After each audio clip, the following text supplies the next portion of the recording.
Hello, Scorpio. Welcome to the Plaid Sheep Oracle. I am doing this reading on Easter Sunday.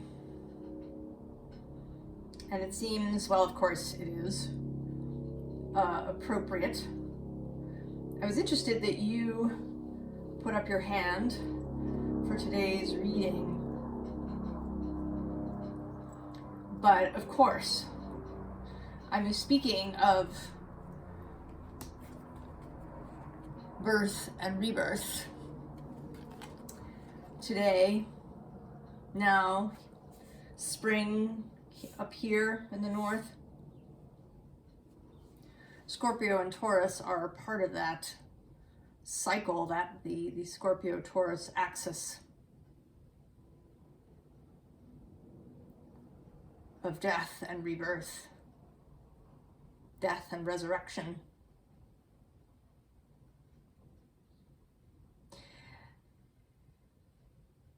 And here, I kind of want to say that actually the birth is sort of more to the point, because I feel like this, what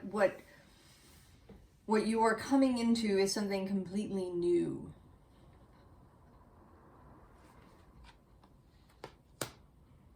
I think we all are, right? This idea that's been coming up, not so much of the caterpillar turning into a butterfly, but the caterpillar turning into a hawk in the chrysalis, right? There being some sort of unexpected mutation, rapid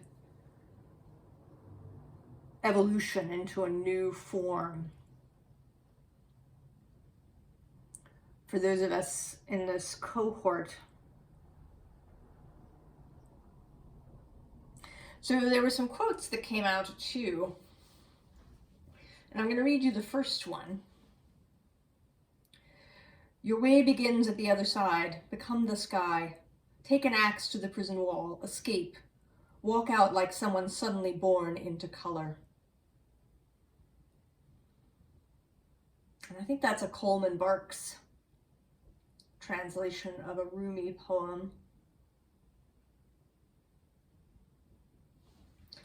And I start with this one because you start with the Tower.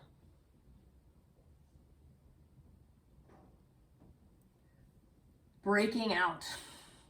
That's what we're doing, right? All of us here. The different signs in their different ways. The Tower is traditionally Mars energy, which is Scorpio. Right, Mars and Scorpio.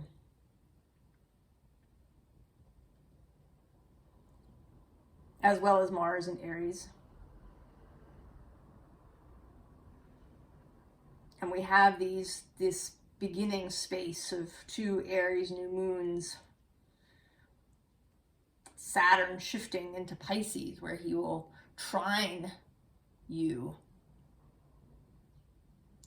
And Pluto, your planet, one of your co-dispositors, moving into Aquarius for just a little bit. This is a taste, a little preview, just a little peek. Because over the next 20 years, Pluto will square Scorpio, starting next year in full. The possibility of even more radical transformation. I think, right, that this is only a beginning for you, Scorpio. You know, Scorpio has sort of 3 symbols that show up. There's the scorpion. There's the eagle, which was the symbol in Avalon. And then the phoenix. So you, of all the signs, are the most inclined, I think, to sort of radical, the possibility of radical transformation. And at the same time, you are a fixed sign. And so you can also get sort of mired. And I think that perhaps that is happening to you now, Scorpio. You know, there is all this energy of change happening, but we still all have free will, right? We can choose to, you know, to do what we want. We don't actually have to follow the energy that's happening. Or, you know, that we also all have, you know, our personal charts and things, you know, these energies will play out there too. But you begin here with this Seven of Water, which is a Scorpio card. Third decan of Scorpio. And you seem, I don't know, you're, all right, there's kind of a sense of malaise here, Scorpio. There's, right, this sort of sense of indecision, or not exactly confusion. I don't know that you're confused, but there does seem to be an indecision, an unwillingness to make a choice. There's this Two of Fire, and today she looks particularly dejected sitting there on the giraffe. Like, you know, she's up there, theoretically ready to go, but they're not going anywhere.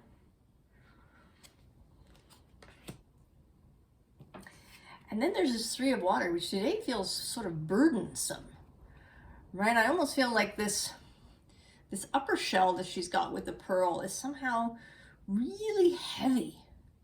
Like she's weighed down by these pearls.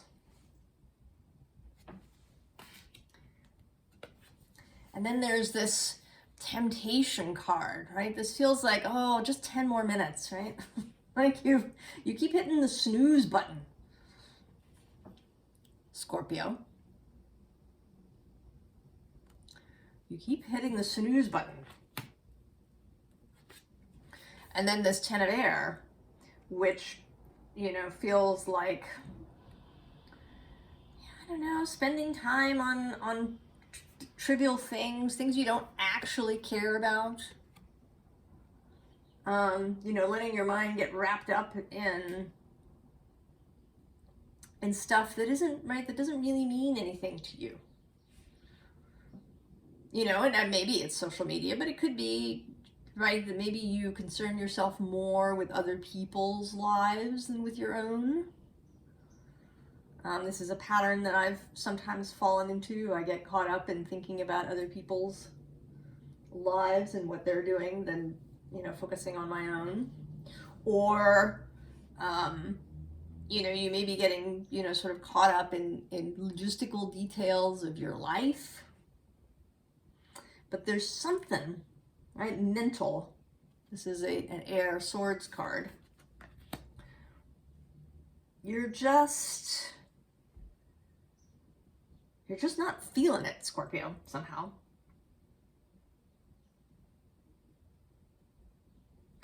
And I think it's just old habits. I think that's the big thing of the moment, is releasing the old habits. And we have this very sort of scorpionic Judgment card, right? Something has been eviscerated. This angel is carrying off the viscera, the blood vessels.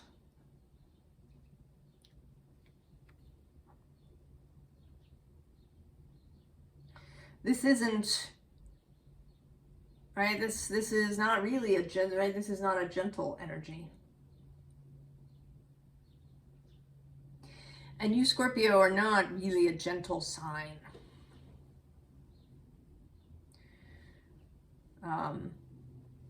You know, I have these sort of metaphors in my mind for the signs, and with water, Cancer is the well, right?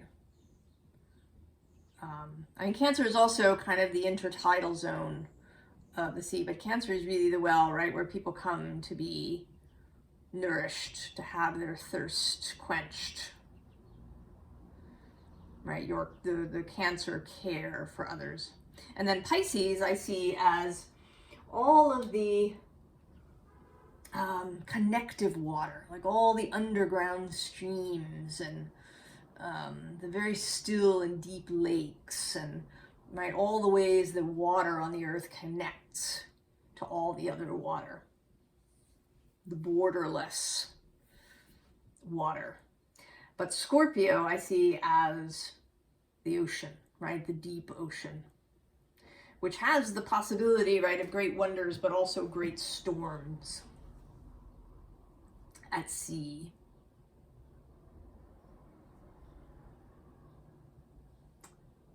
And I think you have enormous capacity for deep, deep love and connection, Scorpio. I mean, you do. You want to merge with the other. So energies are powerful for you. And I don't know if maybe, I don't know if that's worrying you. I don't know if you're holding yourself back because there's a little bit of fear around that for you. That you or others might be overwhelmed.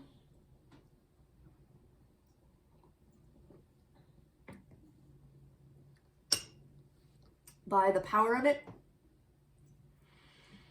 I don't know if that's why you've sort of created this malaise for yourself.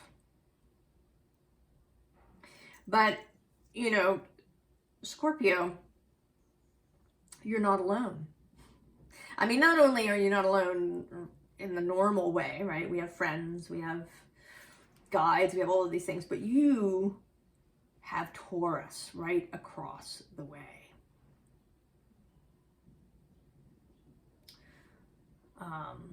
You know, I see the signs on either side of axis, right, as partners, as great friends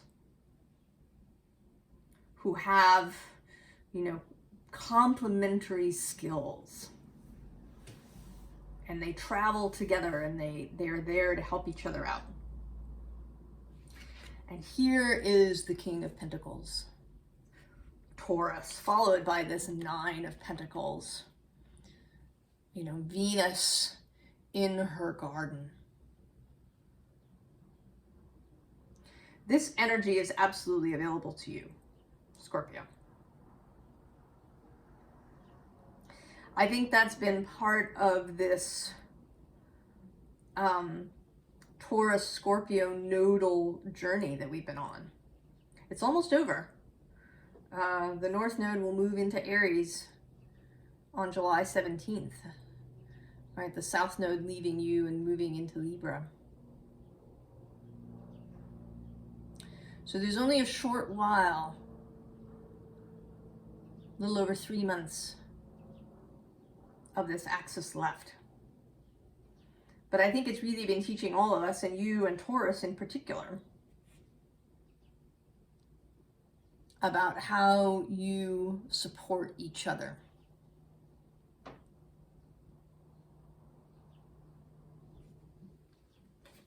So that if you do feel overwhelmed, that earth energy is there for you. And most conveniently, in the form of actual earth. And here in the Northern Hemisphere, as we enter into spring and summer, it is of course glorious to go out barefoot and stand and sort of wriggle your toes in the grass and the dirt and the sand if you've got that available. I mean, that's sort of a lovely idea if it's possible for you to go to the beach. It could even be a river beach, right? If you live near a river, there's, river shoreline. But to stand there in that space of connection of ocean and land,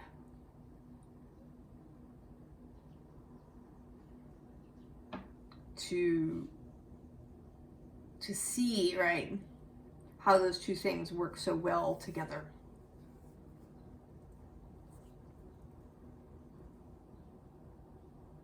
And to give yourself stability as you give Taurus power and resurrection.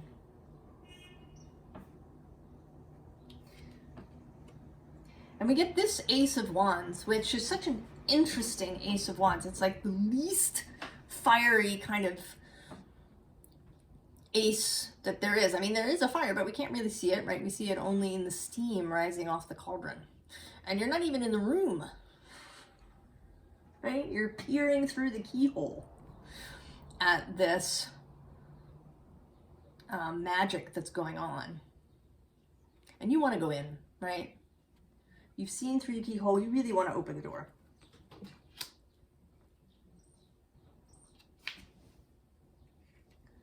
You really want to dance, Scorpio. You want to put your red dress on and dance.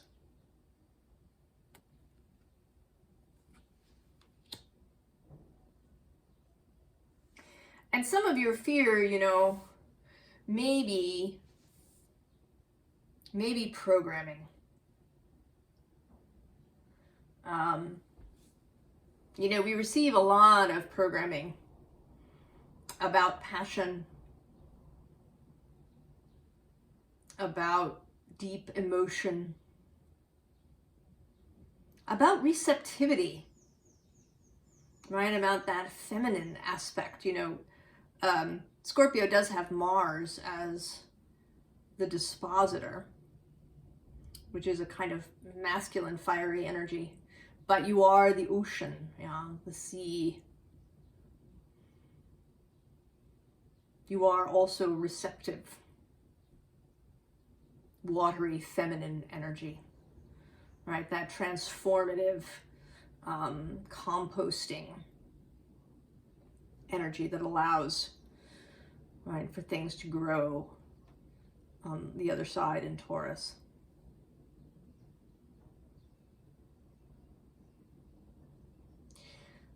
So it can be, right, there may be subconscious stuff that you are possibly not even aware of, even after this long period of introspection and work that we've been doing.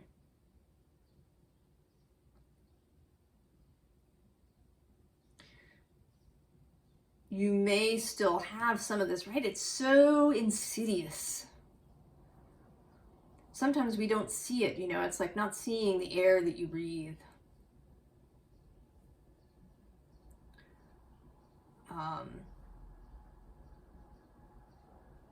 You know, there's that metaphor, right, about fish not knowing they're swimming in water. I think it's wrong.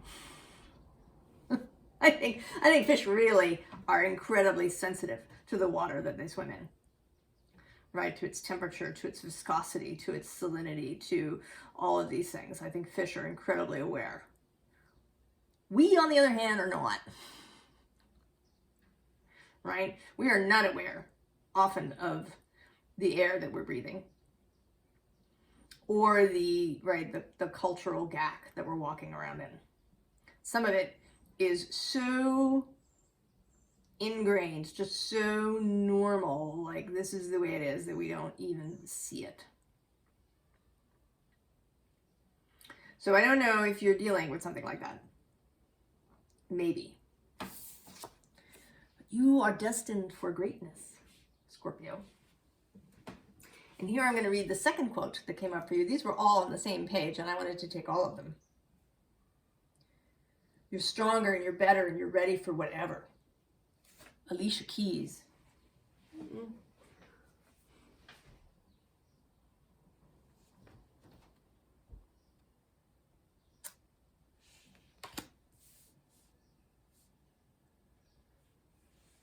Right? This is the prison that we're all really in,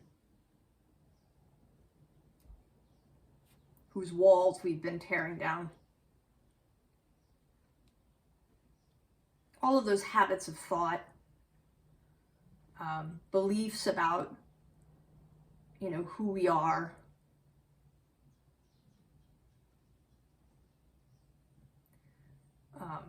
how we need to behave.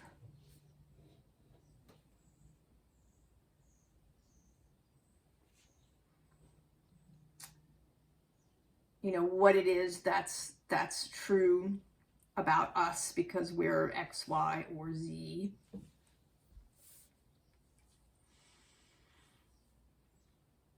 And these things, you know, can run in several ways, right? It could be, you know, beliefs that have been around for a really long time, or they can even be new beliefs. There's plenty of them in the spiritual community. All right, there's plenty of rules, right, about how you're supposed to be. They may be hidden, not as overt, but they're there. And they can show up, right? What does it mean to be Scorpio?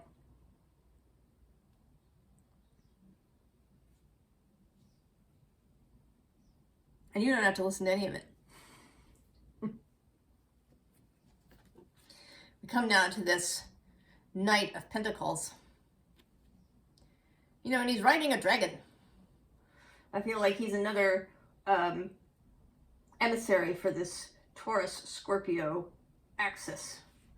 Right? Because I think of, right, a dragon as kind of a scorpionic being sort of swimming through the undergrowth here, and then the Knight of Pentacles is a very earthy sign. And then right under him is the moon. Cancer and Pisces, your fellow water signs.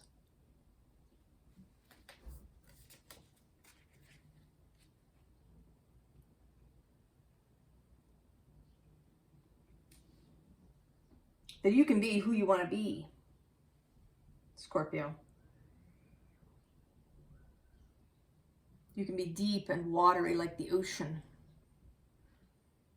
but you can also have great strength and stability like Taurus, and inspiration like Aries.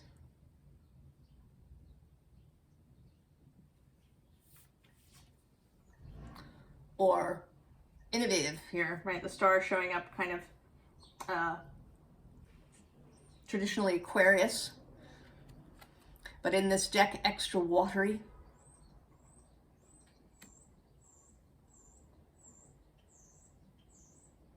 Water and air combining. Following your personal light. And this doesn't even have to be that radical, objectively. It may just be radical for your space.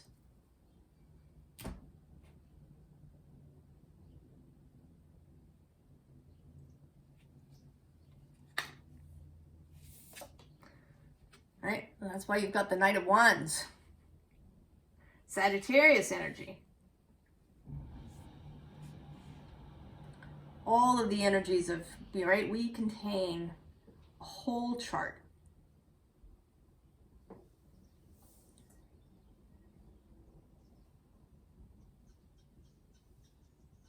We can choose.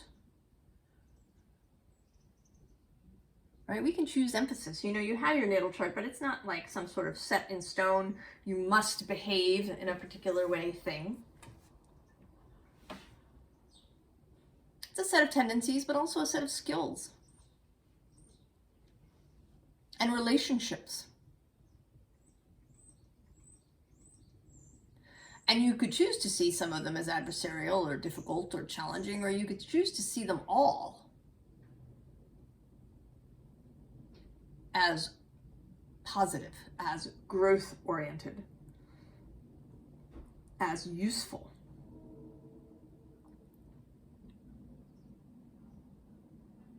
All right, the tension in squares really can create change and innovation.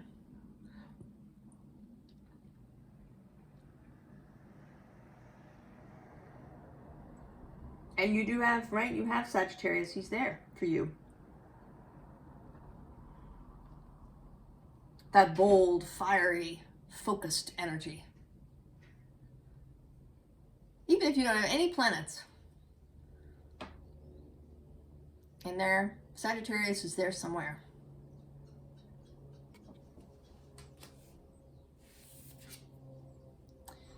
and then the Magician.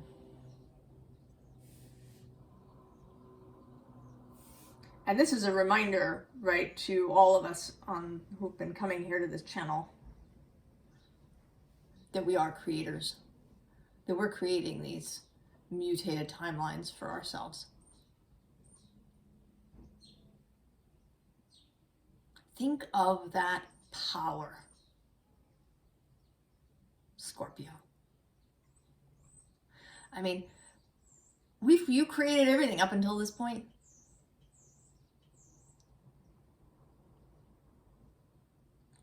Even if you don't like a bunch of it. But you created it. It's there. So you can choose now to create something else instead. And we have now a different Three of Cups. A joining.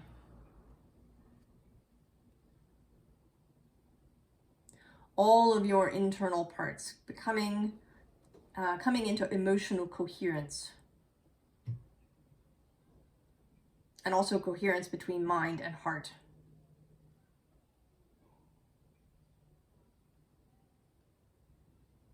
Bringing all the cups, all the grails within you together.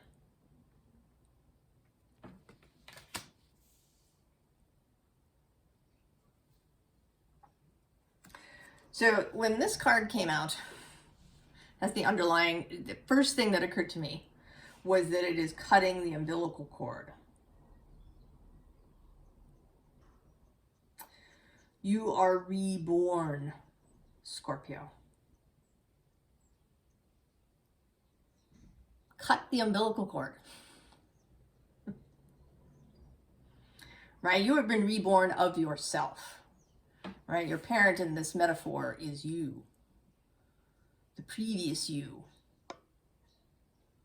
And you are now born anew. Totally. But you have to cut that umbilical cord. You have to stop receiving from your old self.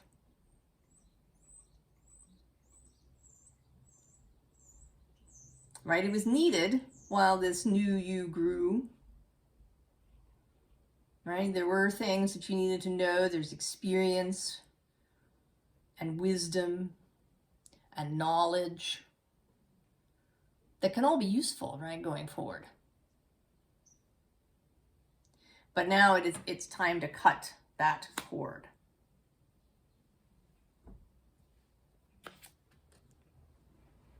To head out.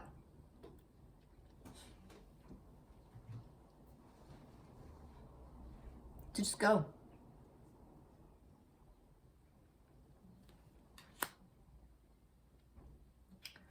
To allow yourself, this is such an interesting Four of Pentacles card, right? To allow yourself to be removed, right? This little person here is being just airlifted out.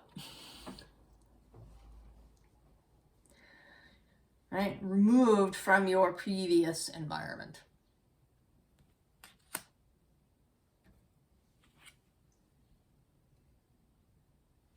Right, here we have King of Wands, the other fixed fire. Right, all the fixed signs are actually sort of represented here. Taurus is here, Aquarius, and now Leo.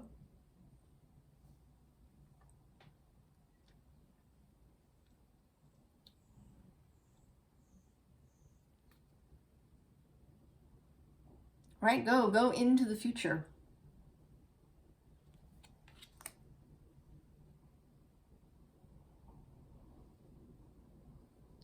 So the advice is very straightforward. So, on the other side, we have the Devil and the Nine of Swords, right? And I've been seeing this Devil every time he comes out in a reading lately. I see him as waving goodbye. Right, goodbye. Right, it was nice. It was cool. I was glad to have you. Thanks for visiting. Good luck. He's waving goodbye. And what you've got instead is Four of Wands, Two of Cups, and Venus in the garden, Nine of Pentacles.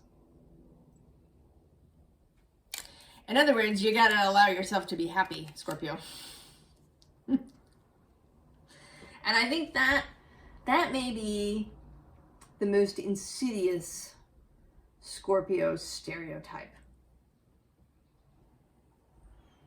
This, this idea that Scorpios are always just dark and, into death and, the kind of the very Scorpio, right? The scorpion kind of stinging tail, living underground,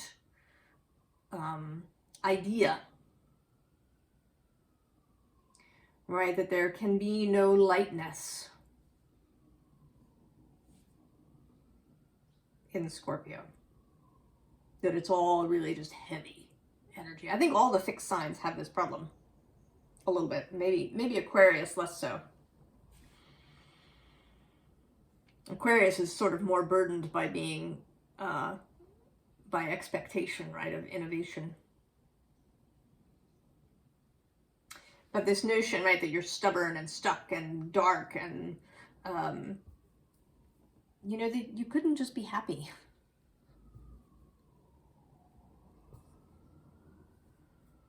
Yeah, but you can. And the third quote,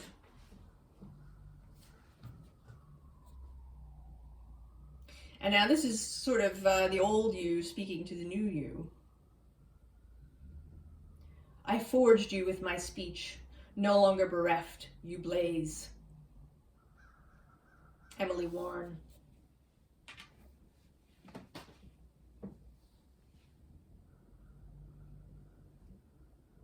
Shake off. This is the moment, Scorpio, to shake off this malaise, to stop hitting the snooze button, to cut the cord.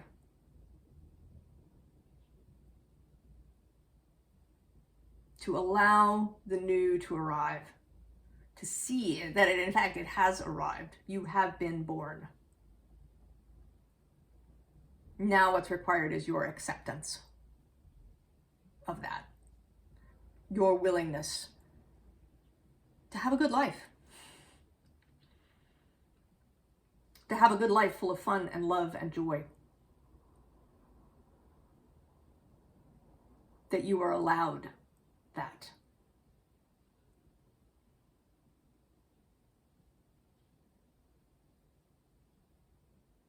So, Scorpio, I think that you are. I think that you're going to do it, that you're going to let yourself be happy. And I'm excited to see where this goes as we continue. And that was 3333 on the timer. So I wish you all the very best, Scorpio, and I'll see you next time. So long.